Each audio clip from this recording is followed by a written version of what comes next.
করতেছি তেল দিয়ে সাথে কষাই নিলাম, নিয়ে কিন্তু পানি দিয়ে দেবো। টমেটোগুলো দিয়ে দিব এখন।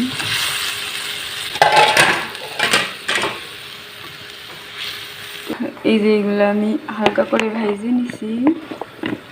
সবজি বেগুন, ঝিঙ্গে, তারপর আলু, গাজর দিছি।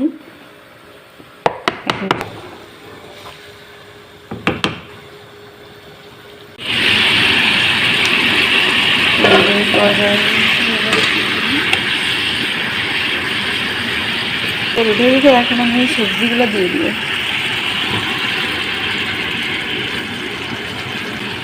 দিয়ে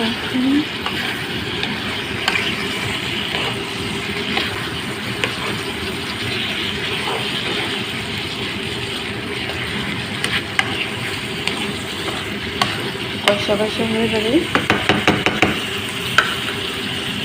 কষানো হয়ে গেছে, গরম পানি দিয়ে দিলাম। তাই আমি রান্না করতেছি।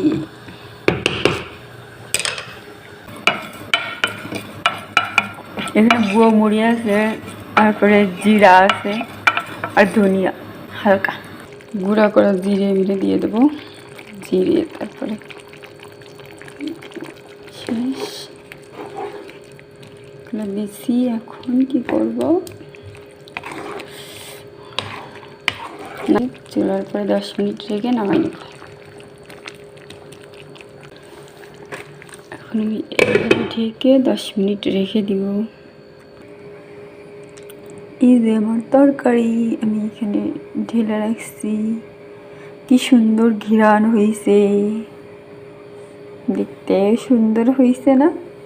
আপনারাই বলেন।